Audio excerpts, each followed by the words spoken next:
You gotta let people have it, because I'm Haitian, so it most likely be Dary. Yeah. But over here, everybody's gonna say Dary, Dary. So you just kind of roll with it. So imagine being Nigerian or something. Oh, bro, I didn't know you were Haitian, bro. Yeah. Oh, let's get started. Okay, let's get it. Nate Dary, Fatherhood is Dope, pop-up podcast, take one.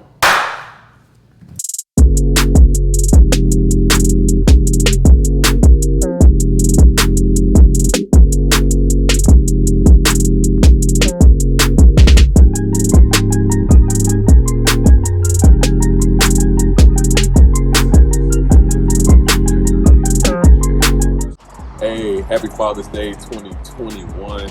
Appreciate y'all checking out the podcast. This is about to be a dope episode. I'm at the range right now with my guy Dwight. He's behind the camera. Yes, sir. We're about to hit some balls, man. But I want y'all to enjoy this episode of Fatherhood is Dope, the pop-up podcast. Shout out to PSV for sponsoring. And I want you to continue to celebrate the men who show up in the lives of their kids on a daily basis. Love. We in here, man. Finally, man. Welcome to the podcast. I appreciate it, man. Yeah, for sure. Come a long way, man. I remember when you started. Yeah, man. Me too.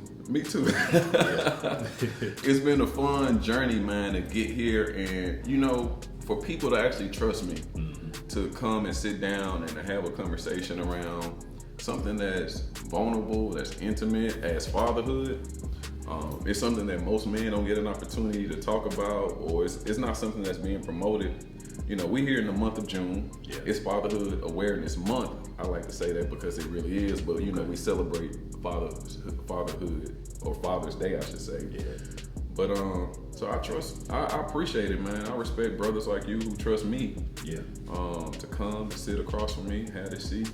I appreciate the invite, man, the opportunity, because, like I said, I remember when you first got started, and I'm just watching, have no clue, no experience, and then here we are now. I'm sitting in a chair, for sure, have something to talk about. Yes, sir. Yeah, so it's crazy how that full circle happens.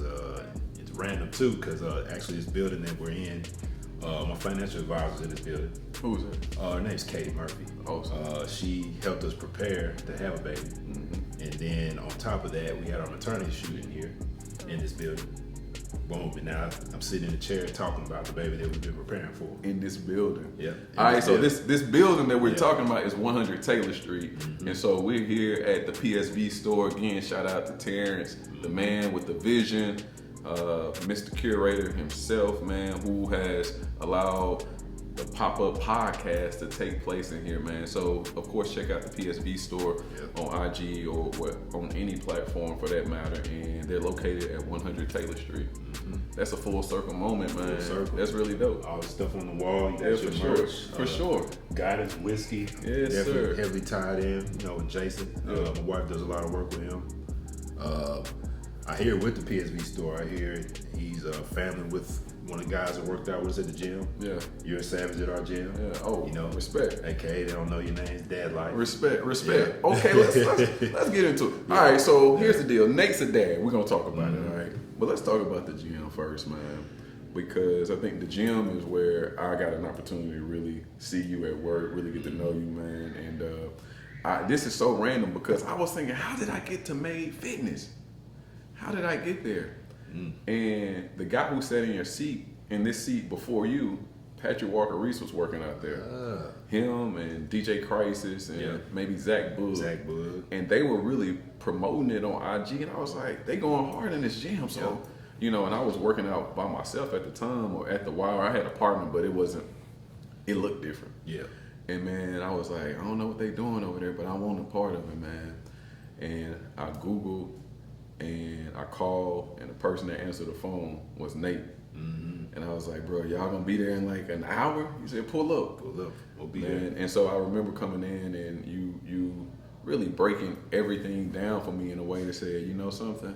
Oh yeah. I remember that too. Just a random afternoon, just chilling. Yeah. Said I can get in here. So let's segue, man. So you talking about husband, father, business owner, firefighter.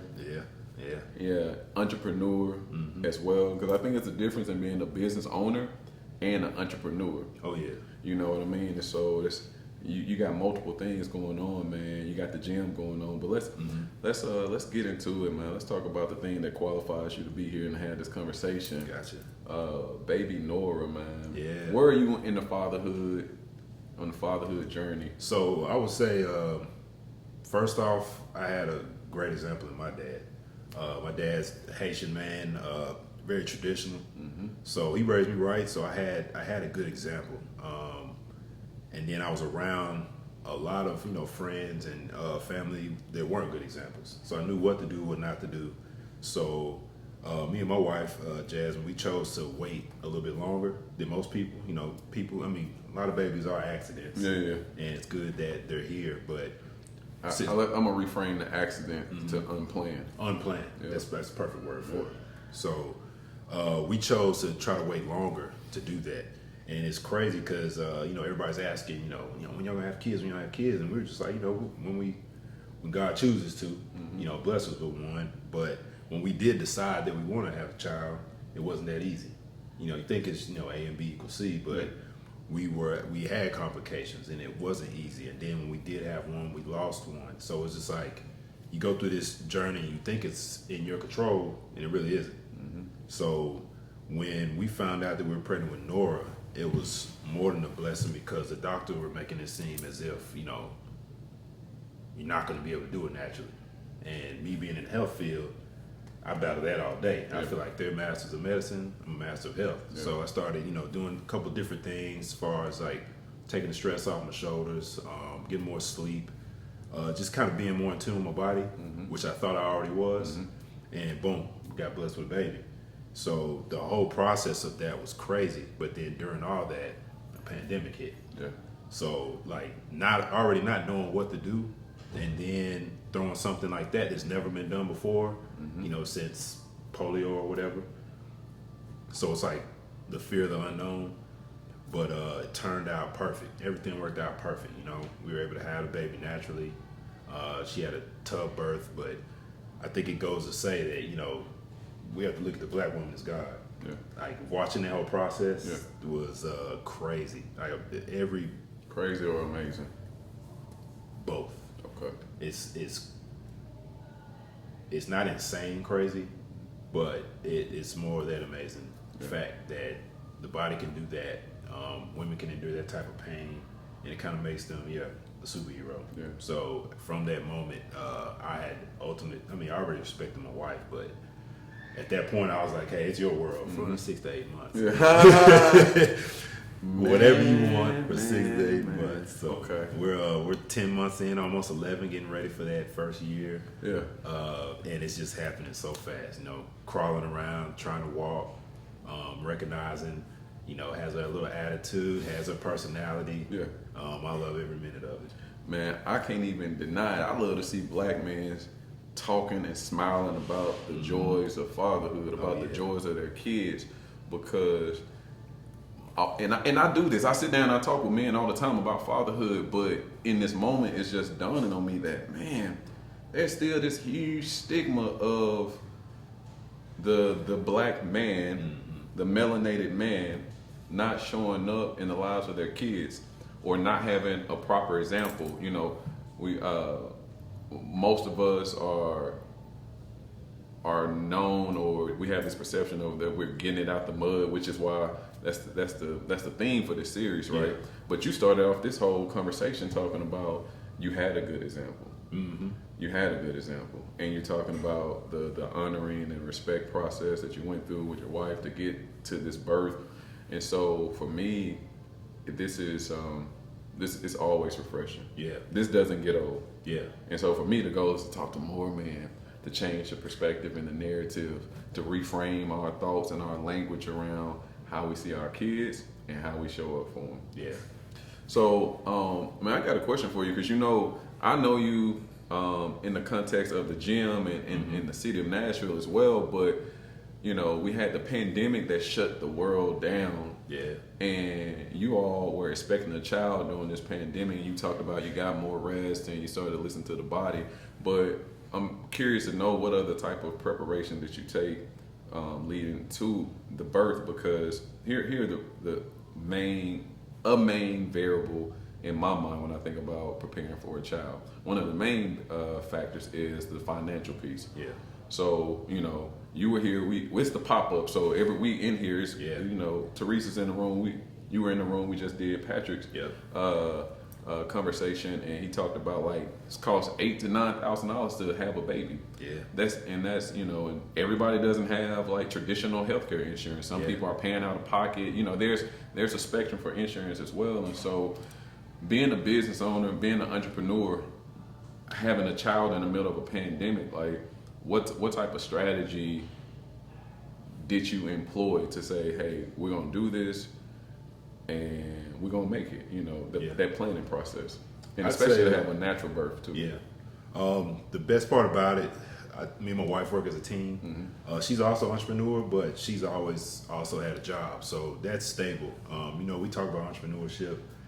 There's ups, there's downs. Sometimes you don't know what's around the corner. So by being in that position, that's where we went and got finance-wise, a financial advisor to help us kind of put a plan in place. So that's that. But on top of that, my wife used to work for Blue Cross. Okay. So not only did she work for an insurance company, leading up to this, we would put money away and save her vacation and sick days and all those type things to prepare to fund having a baby. So she was able to prepare on that end.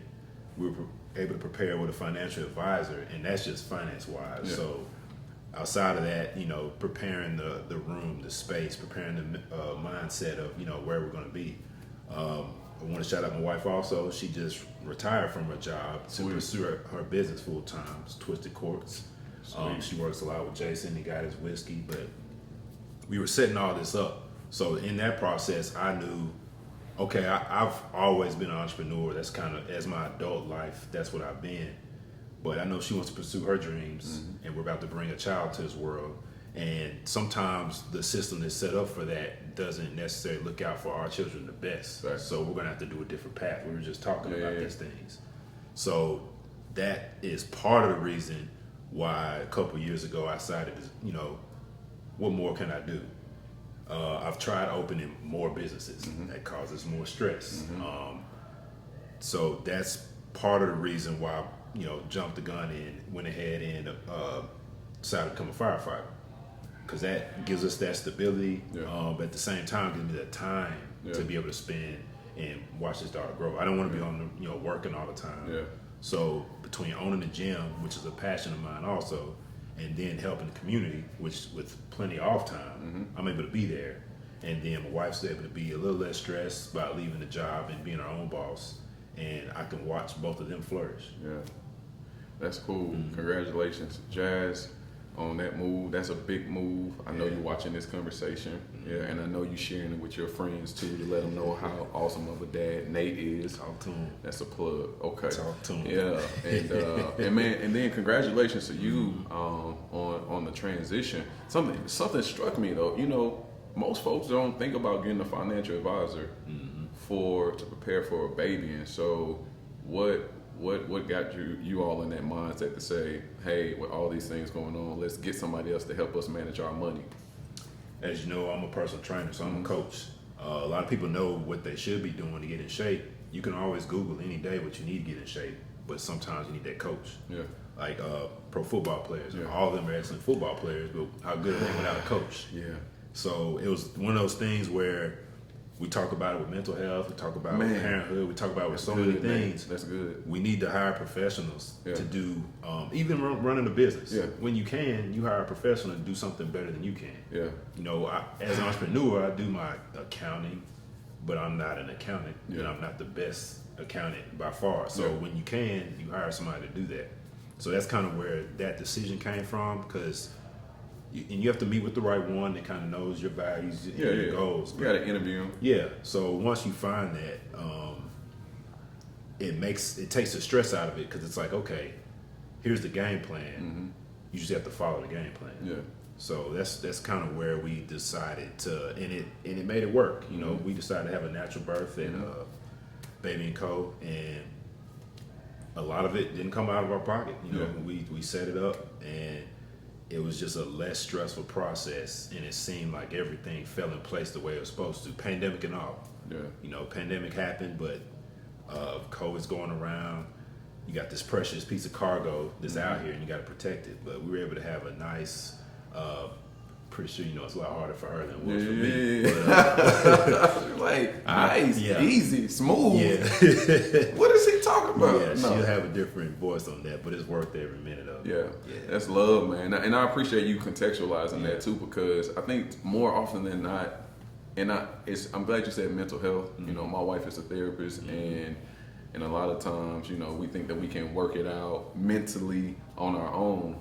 And my philosophy, you started talking about athletes and coaches, and I thought about this back in my undergrad days. I was thinking about Michael Jordan, and I was thinking about LeBron, I was thinking about Kobe, and these world-class athletes, basketball players, but world-class athletes.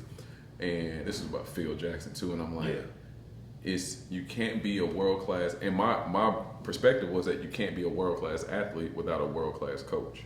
It's a fact. And so I appreciate you contextualizing that with the financial piece. And these are things that, honestly, a lot of times we skimp out on. And I say we, and I'm not trying to generalize, but I think folks who don't have the exposure or the education to know that, hey, you got to bring these folks in. And the reality is you don't have to be making them, you don't have to already be at the $1 million mark. Because if the goal is to make $1 million, then you may want to bring in a financial advisor, even if you're making $25,000 right now, because the goal is to learn how to map the money out so that it can work for you in the long haul. Because you wouldn't know if you weren't doing it the right way if you don't go and seek that help. Yeah. So, like you said, if you're at the 25,000 mark, but you don't really know what to do with your money, you don't make it to the $1 million mark. Facts. It doesn't work like that. Or the people that get $1 million and don't hire that professional help, they end up right back at 25,000. Yeah.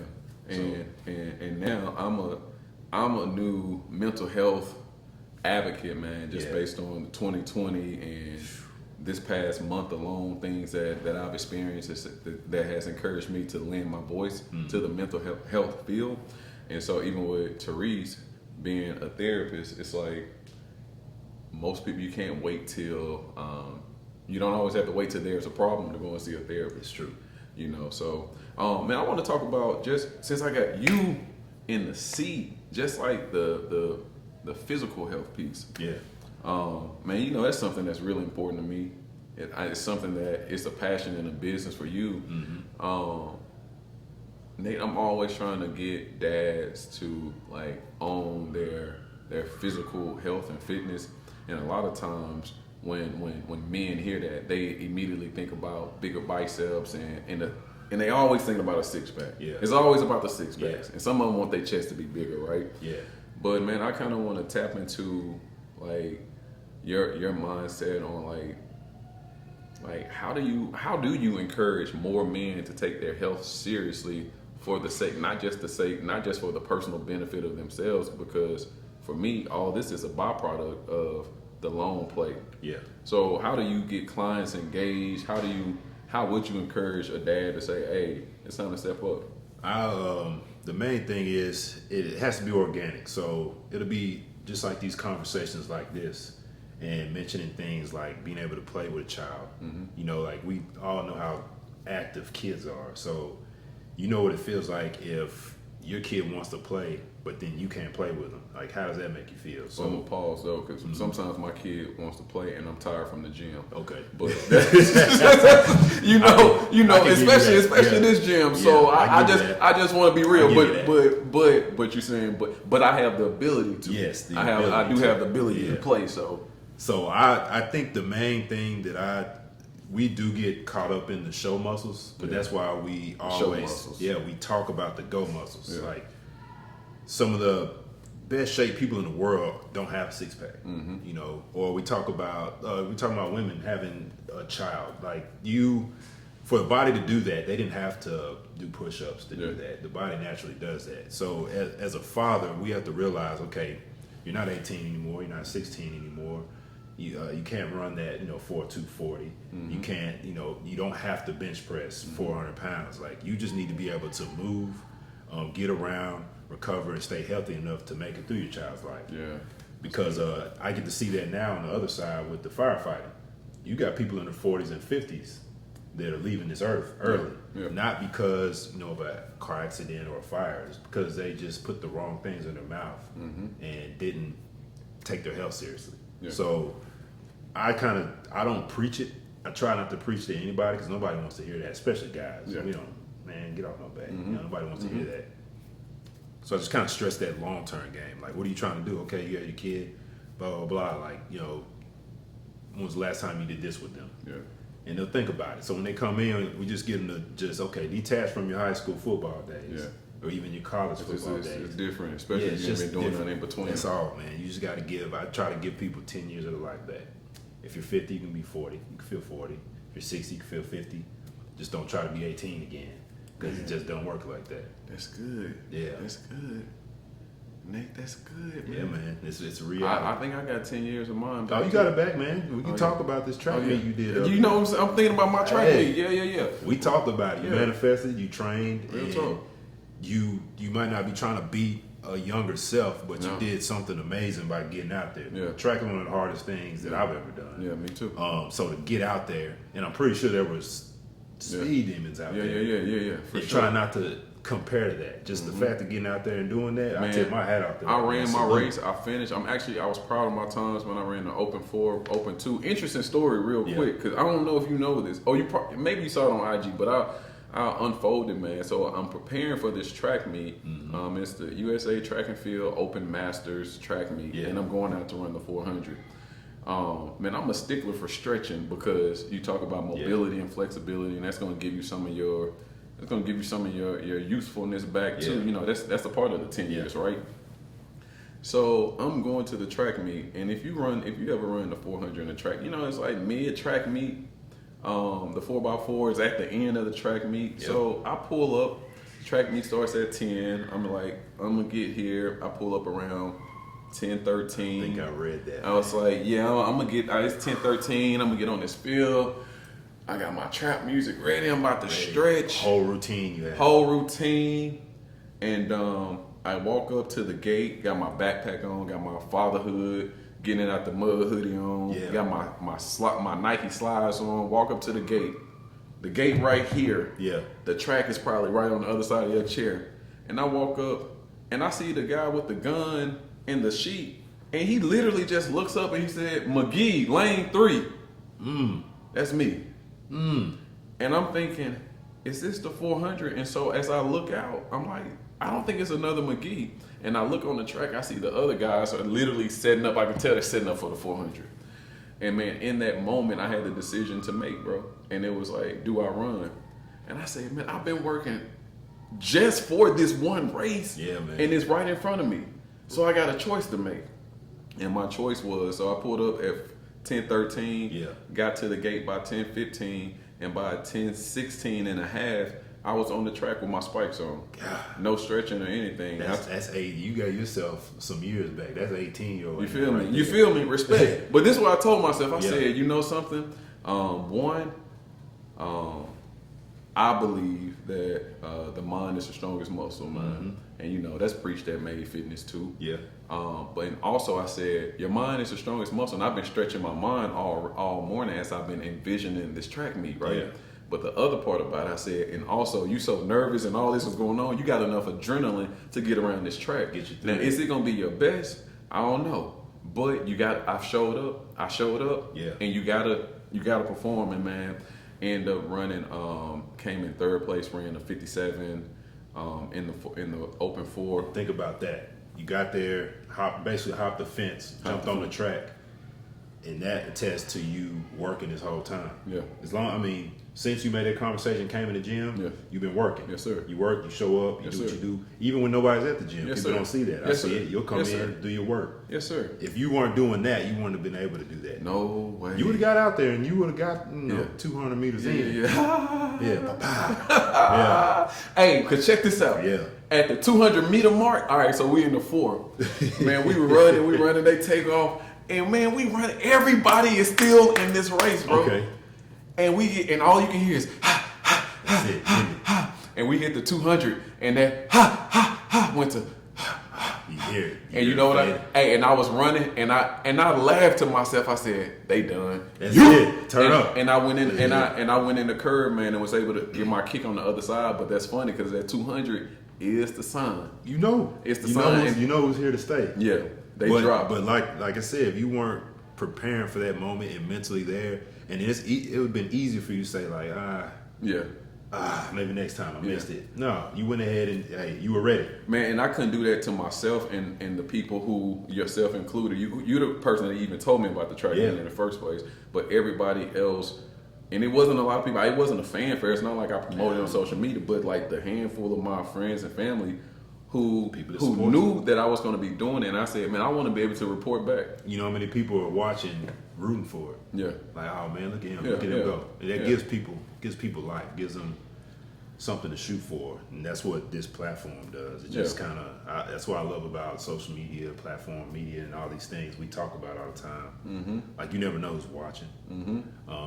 Journey. Yeah, for sure. Oh, she's always watching. Yeah. She's always watching. Definitely. She gonna learn all my guests and then some. She probably doing her own thing. She'll remember going to the track meet. She doesn't know if you were Usain Bolt. She's just gonna remember that. And she was there, and I ended up. I didn't go to run the 2, but I ended up running the open 2 just for the people who got there because Teresa was trailing in her car and had Gatson AG was out there, and they were like, man, we want to see you run. So I jumped in the open 2, and in my heat, I ran a 24, came in. Mm-hmm. I came in first place in my heat, man. So it was like, oh man, I ain't trained for the 200, but it ain't gonna hurt me to run. Why not? You know what I'm saying? And they got to see that and cheer me on. So that's dope, man. That's love, man. That is love. And speaking of cheering on and celebration, man. So this is your first Father's Day. Mm-hmm. Any plans? Anything you looking forward to? You know what's crazy is I don't do anything I do for recognition. Yeah. The game has a song we talks about I don't need your love. I appreciate it, but that's one of the things. I'm not a father for the recognition. I don't need a pat on the back. I'm not a firefighter for recognition. Yeah. I don't need a pat on the back for that either. So I'm not expecting anything. I'll wake up like it's another day. You know, if I got breakfast made, I appreciate it. What's your dad's name, real quick? It's Joseph, but Haitian Leson. Leson? Yeah. Is this Leson talking, man? Yes. Yeah. Yes. He laid it all on the line without asking for anything. Mm-hmm. You know, it's just what you do. Is your dad still with us? He is, man. Yeah, do you get to celebrate him? I do. He came up here last week to see his granddaughter. He's a quiet guy, laid back. He'll observe the room, and it's funny because he called me and was like, "Hey, Nathan, I'm off for the holiday. I'm about to come up and see Nora." Mm-hmm. So I was like, "Hey, you got a spot at our house." They played the whole weekend. He enjoyed it. So does Nora have a Haitian name? Nah. Okay. Nora just came from the light. We were, like I said, we thought we'd have a baby when we wanted to have a baby, and she came when she wanted to come. Yeah. So it was like a light at the end of the tunnel. Yeah. Nice little rainbow baby, and she's the happiest baby. You got some angry babies. Yeah. I don't blame them. For sure. Why'd you bring me out? Yeah, I wasn't ready. I was good, but she's definitely happy to be here. So yeah, that's cool, man. Mm-hmm. Well, I think you're making Leson proud, man. Yeah, Joseph, man. Joseph. Either or. Either or. They call him Sonny, man. Sonny. Yeah, that's love, man. It's been real, bro. Yeah, it's been real. I appreciate you. I appreciate the opportunity, man. Yeah. It's crazy because I remember when you started, and we talked about we call him AGZ. I remember watching both of them with the cars together. Mm-hmm. I remember when he became a father. And then that's how I heard about you. And then it's just crazy how full circle comes around and boom, I'm in the chair. Yeah, and he was in this chair too, man. Yeah. Aaron Gaston, we did the pop-up podcast with him. He came through. He'll be dropping too, so it is full circle moment. Matter of fact, he either did the podcast and then came to a barbecue we had at the gym, or it was vice versa. Yeah. I remember when he did. He left here, went over to it's just all full circle, man. It's crazy. Man. Where can the folks find you, girl, Dad? You can find me on Instagram for the most part, but like Pat, man, it makes me want to get my you said LinkedIn. Get your LinkedIn game up. Okay. Hey, because you know how to play. Yeah, I do know how to play. Yeah, I know. I've been studying. But on Instagram it's at TheGreatNate85. On Facebook, Nate Dary. And then I'm on LinkedIn, but I need to be on LinkedIn. Yeah, level up, because you know how to get into the room. Oh, don't worry, I'll be there. Now. I know, and then I'm be like, hey, Nate, can you get me in? My connection's your connection. Yeah, I appreciate you, my brother, man. It's been real. Me out here, man. Yeah, Fatherhood is dope. Pop-up series, man. Again, shout out to Terrence and the PSV Store. It's the man with the vision. Y'all visit the PSV Store. Nate Dary on IG. Aaron, Fatherhood is dope on IG. Jim, check us out. Made Fitness. Yeah, Made Fitness for sure. At Made Fitness 615. Yeah, you gotta hit that for Made. Boom, boom, boom. Easy, It's man. our King salute. Yeah, for sure. We'll see y'all. Peace. Peace. That's my line, bro. My bad.